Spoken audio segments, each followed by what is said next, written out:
been dancing my whole life. When Tanika Santos MacSwain dances, you don't see the pain she's been through. It's just like a higher expression of who we are. You can say dance is in her DNA. I would say the rhythm's pretty natural. I'm half Peruvian. I've always found that when beat is going on, I want to move to it, so I would say it's pretty natural. But what happened to her a year ago was far from natural. While I was at the University of Kentucky getting my master's in health promotion, I was playing on an indoor soccer league, and I'd been playing soccer my whole life as well. I took a single step with my left foot, and then my right foot just popped. And I felt the whole world freeze for a moment.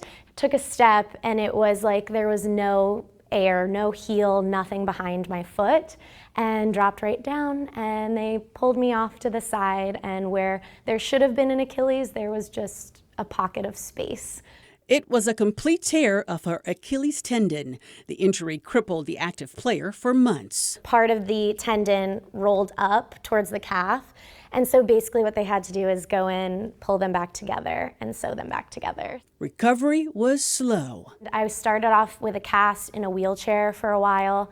That was about 2 weeks, and then moving out of the cast into a boot, non-weight bearing, and lots of physical therapy. Her years of fitness training kicked in. I'm definitely someone who has that mentality of, if I want to get better, I have to put in the work. When you're spending 10 to 20 hours a week moving, it was really difficult to have to sit down. Yet she pushed through her pain with caution. I will say, if you don't give back to your body, it will force you to sit down and pay attention to those smaller things. And in time, I was able to get back to what I'm doing now.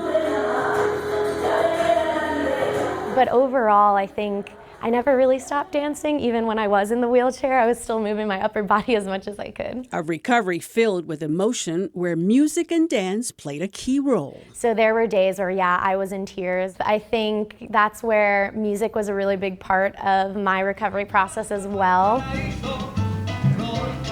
It was a reminder that I can still dance in the darkness. She's the perfect student. At the end of the darkness was light. MacSwain started dancing again and is set to perform in the first National Day of Salsa, a worldwide event making its debut in Richmond at Hardywood Park Craft Brewery.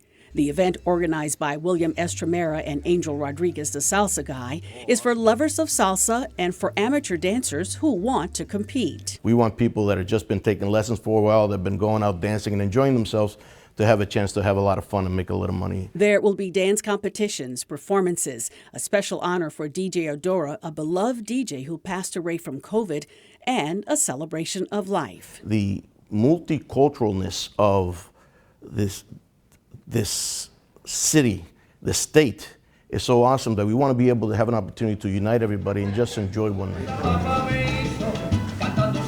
Grateful that she's dancing better than before, MacSwain is looking forward to, as she calls it, joyful movement. But you wanted me to go this way. No, I'm across no, her? way. Even when we're not doing it perfectly, it just feels good to know that I can.